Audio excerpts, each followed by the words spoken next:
खर्चा होता है उसकी भरपाई कौन करेगा।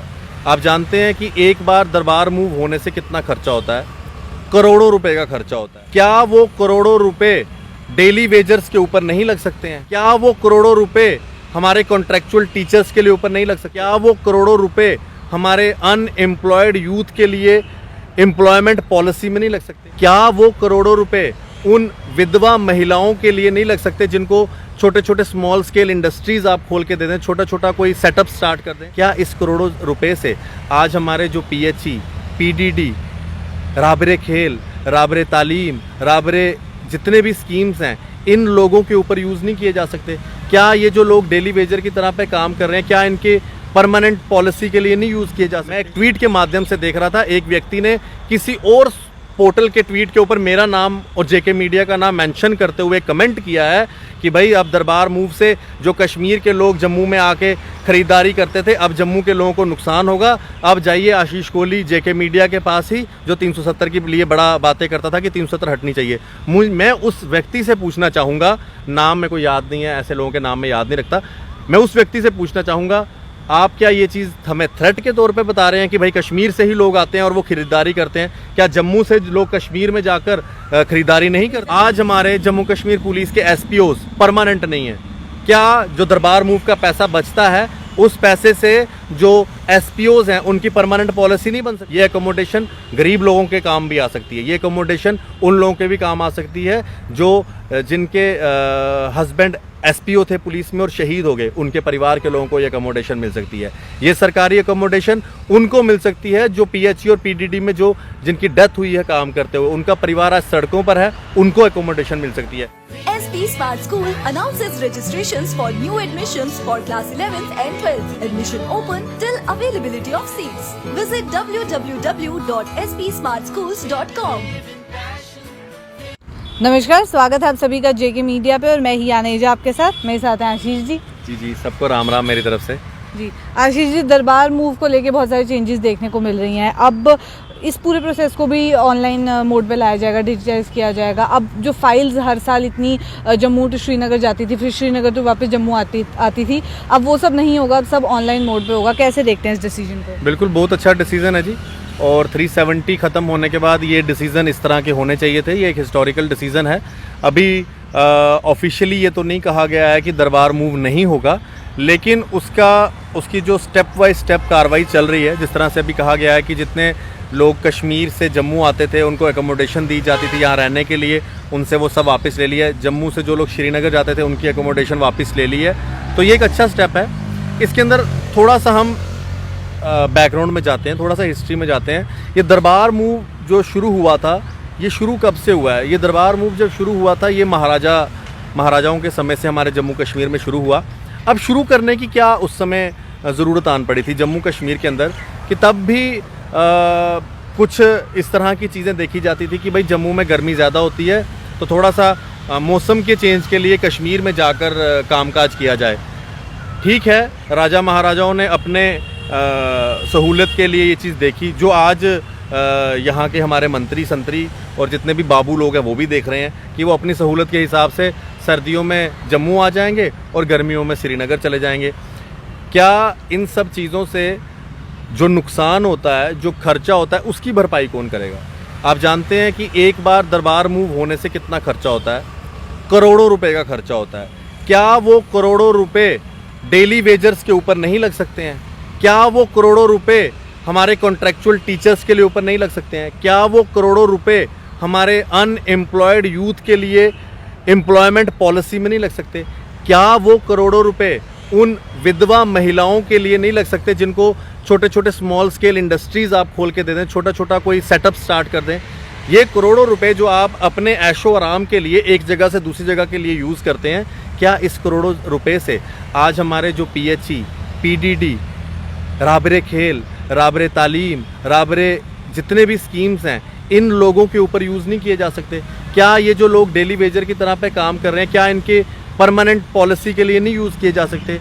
मेरा ये सवाल है एडमिनिस्ट्रेशन से, और ख़ास करके उन लोगों से जो लोग आज दरबार मूव के लिए काफ़ी ज़्यादा बातें कर रहे हैं। मैं उनसे पूछना चाहूँगा कि खास करके ये आवाज़ें कश्मीर में उठ रही हैं। मैं एक ट्वीट के माध्यम से देख रहा था, एक व्यक्ति ने किसी और पोर्टल के ट्वीट के ऊपर मेरा नाम और जेके मीडिया का नाम मेंशन करते हुए कमेंट किया है कि भाई अब दरबार मूव से जो कश्मीर के लोग जम्मू में आके ख़रीदारी करते थे, अब जम्मू के लोगों को नुकसान होगा। अब जाइए आशीष कोहली जेके मीडिया के पास ही, जो 370 के लिए बड़ा बातें करता था कि 370 हटनी चाहिए। मैं उस व्यक्ति से पूछना चाहूँगा, नाम मेरे को याद नहीं है, ऐसे लोगों के नाम में याद नहीं रखता, मैं उस व्यक्ति से पूछना चाहूँगा, आप क्या ये चीज़ हमें थ्रेट के तौर पे बता रहे हैं कि भाई कश्मीर से ही लोग आते हैं और वो खरीदारी करते हैं? क्या जम्मू से लोग कश्मीर में जाकर खरीदारी नहीं करते? Exactly, दोनों तरफ से चलता है, खरीदारी नहीं होती है? तो ये कौन सी बात हुई, ये कौन सा तरीका हुआ बात करने का?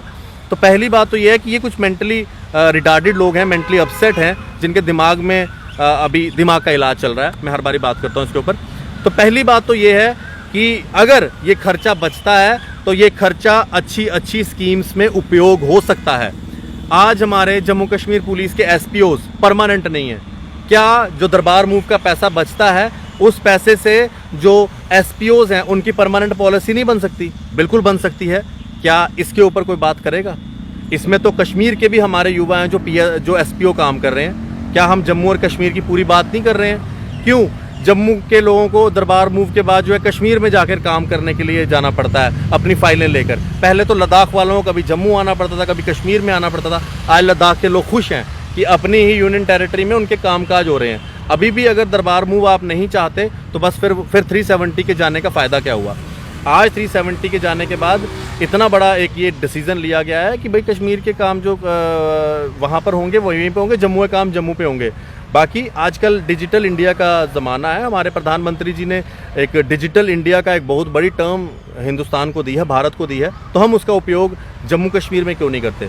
क्यों हमारे जो फाइल्स हैं वो एक क्लिक के ऊपर कश्मीर में जाकर साइन नहीं हो सकती? क्यों एक क्लिक के ऊपर कश्मीर से जम्मू में साइन नहीं हो सकती? क्यों एक व्यक्ति फाइल लेकर ही घूमता रहेगा? क्यों वो अपनी चप्पल घिसाता रहेगा बार बार? तो ये एक बड़ा अच्छा डिसीज़न है। इसमें जो फालतू में यहाँ पर खर्चा किया जा रहा था, गवर्नमेंट एकोमोडेशंस दी जाती थी जो कश्मीर से आते थे लोग, और जो कश्मीर में जम्मू के लोगों को एकोमोडेशन दी जाती थी, वो वापस ली है। बड़ा अच्छा डिसीजन है। ये एकोमोडेशन गरीब लोगों के काम भी आ सकती है। ये एकोमोडेशन उन लोगों के भी काम आ सकती है जो जिनके हस्बैंड एसपीओ थे पुलिस में और शहीद हो गए, उनके परिवार के लोगों को ये एकोमोडेशन मिल सकती है।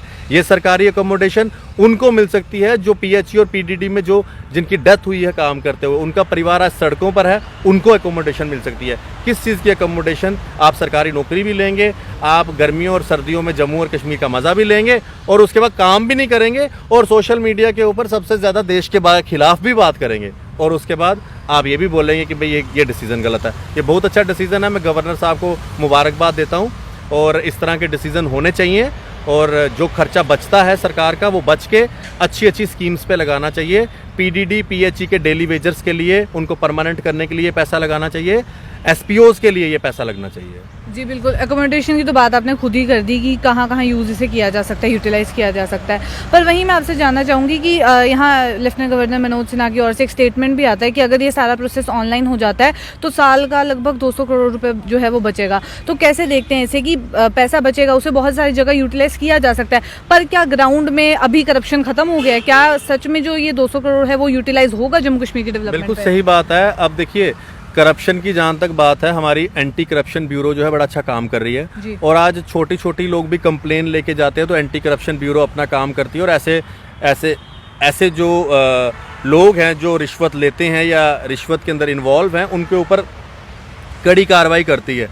लेकिन जो 200 करोड़ रुपया बचेगा, जैसे मैंने आपको बोला कि बड़ी अच्छी स्कीम्स हैं, उनमें उपयोग किया जा सकता है, बॉर्डर के लोगों के लिए उपयोग किया जा सकता है। हमारी इंटरनेशनल बॉर्डर की जो लाइन है वहाँ पर लोगों के काम में लाया जा सकता है। हमारे लाइन ऑफ कंट्रोल के जो लोग हैं, जिन लोगों को बॉर्डर फायरिंग के अंदर नुकसान होता है, उनको ये पैसा उनके लिए दिया जा सकता है। बड़ी सारी जगहों में ये पैसा को हम यूटिलाइज़ कर सकते हैं, लेकिन मंशा होनी चाहिए इसको यूटिलाइज़ करने की।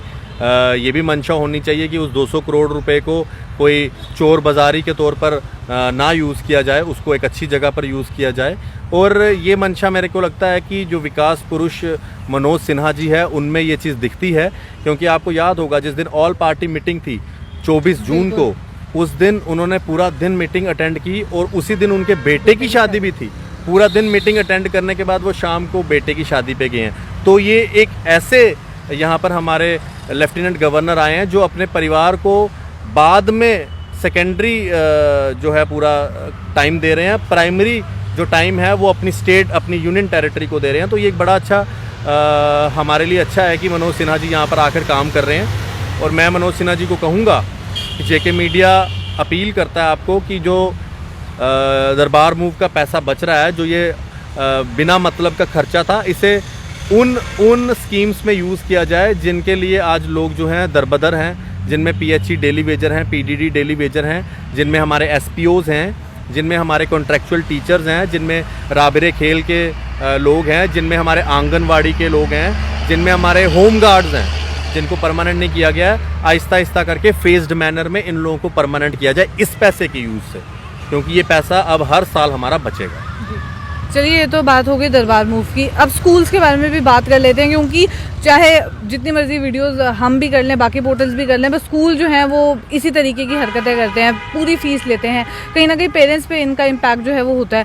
कश्मीर से, श्रीनगर से खबर आ रही है कि कुछ स्कूल्स के ऊपर कार्रवाई भी की जा रही है। तो क्या ऐसी स्ट्रिक्टनेस अब जम्मू में भी होनी चाहिए? क्योंकि जम्मू में भी आपको भी बहुत कॉल्स आते हैं कि किस तरीके से स्कूल्स जो हैं वो पूरी फीस चार्ज कर रहे हैं। तो इसको कैसे देखते हैं आप? बिल्कुल सही कहा आपने हिया, क्योंकि देखिए अब हम लोग तो इनकी आवाज़ उठाते हैं, लेकिन दिक्कत ये आती है कि जो अथॉरिटी है, हम अथॉरिटी नहीं है। क्योंकि हम किसी स्कूल में जाके रेड तो मार नहीं सकते। हम लोग उनकी आवाज़ बन सकते हैं। कई बार मेरे साथ बड़े सारे पेरेंट्स बात करते हैं, जी आप जाइए, आप जाके वहाँ पर विज़िट करें, सरप्राइज़ विज़िट करें, रेड करें। तो मैं उनको बड़ी बार समझाता हूँ, ये हमारा डोमेन नहीं है, हमारे डोमेन में ये चीज़ नहीं आती है। हम लोग आपकी आवाज़ उठा सकते हैं जो हम उठा रहे हैं।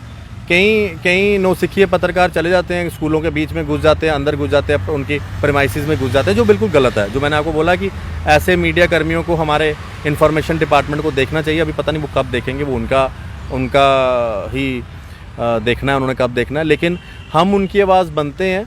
लेकिन मैं गवर्नर साहब से ये भी कहूँगा कि अगर डायरेक्टर स्कूल एजुकेशन जो कश्मीर हैं, वो लगभग 7 से 8 स्कूलों के ऊपर जो है कार्रवाई कर सकते हैं जो स्कूल उनके दिए गए सेट नॉर्म्स को फॉलो नहीं कर रहे हैं। जैसे कि उन्होंने कहा है ये फ़ीस इस तरह से लेनी है, इस तरह से नहीं लेनी है, बच्चों से ट्यूशन फ़ीस नहीं लेनी है, बच्चों से ट्रांसपोर्टेशन चार्जेस नहीं लेने हैं। कोरोना में, कोविड में अगर वो फिर भी इसका धड़ल्ले से उल्लंघन कर रहे हैं तो ठीक है, उनके ऊपर कार्रवाई हुई। लेकिन ये कार्रवाई जम्मू में क्यों नहीं हो रही है? जम्मू में इतने सारे स्कूल हैं, इतने नामी स्कूल हैं जो इस तरह के काम कर रहे हैं। और आज जब उन स्कूलों की बात करें तो रिज़ल्ट क्या आया? 10th का रिज़ल्ट आया 67% गवर्नमेंट स्कूल में 10th की पासिंग परसेंटेज है और प्राइवेट स्कूल की 53%। तो आप बताइए, जो धड़ल्ले से इतनी फीसें लेते हैं, बच्चों को तंग करते हैं, फैमिली को हरास करते हैं, उन लोगों का कितना रिजल्ट है? और हमारे गवर्नमेंट स्कूल जिनकी तो फीस ना के बराबर है, इससे ज़्यादा खर्चा तो एक बच्चा अपने मोबाइल का इंटरनेट का खर्चा करता है जितना महीने की फ़ीस है गवर्नमेंट स्कूल्स में। गवर्नमेंट स्कूल में साल की कितनी फ़ीस होगी? 1000 रुपये, 1500 रुपये है। तो अगर हम साल का इतना इंटरनेट का खर्चा दे सकते हैं तो सरकारी स्कूल में तो बिल्कुल नॉमिनल चार्जेस लिए जाते हैं, जो भी चलो उस बिल्डिंगों की और बाकी चीज़ों की देखरेख का होता है। तो आज उनका रिज़ल्ट कितना अच्छा है और हमारे प्राइवेट स्कूल्स का रिज़ल्ट क्या आ रहा है? और उसके बाद फ़ीस उनकी देखो और उनकी मोनोपोली देखें।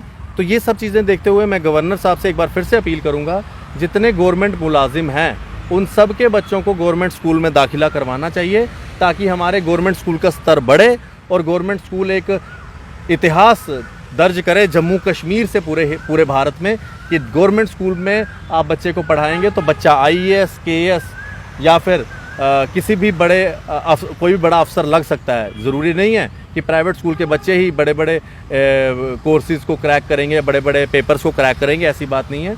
लेकिन हमें उन पे विश्वास करना पड़ेगा, हमें अपने बच्चों को स्कूल में, सरकारी स्कूल में डालना पड़ेगा। यहाँ एक और चीज़ आयरनी आप कह सकते हैं कि स्कूल्स हम गवर्नमेंट नहीं डालते, पर जब कॉलेज की बात आती है तो सबसे पहले गवर्नमेंट कॉलेज सरकारी स्कूल कॉलेज ढूंढते हैं। तो अगर स्कूलों में पढ़ाई नहीं है तो फिर कॉलेज में कहाँ से पढ़ाई होगी? मैं पढ़ा हूँ जी रणबीर हायर सेकेंडरी में, इतना बेहतरीन स्कूल है Shri Ranbir higher secondary school जो परेड में है, बहुत बेहतरीन स्कूल है।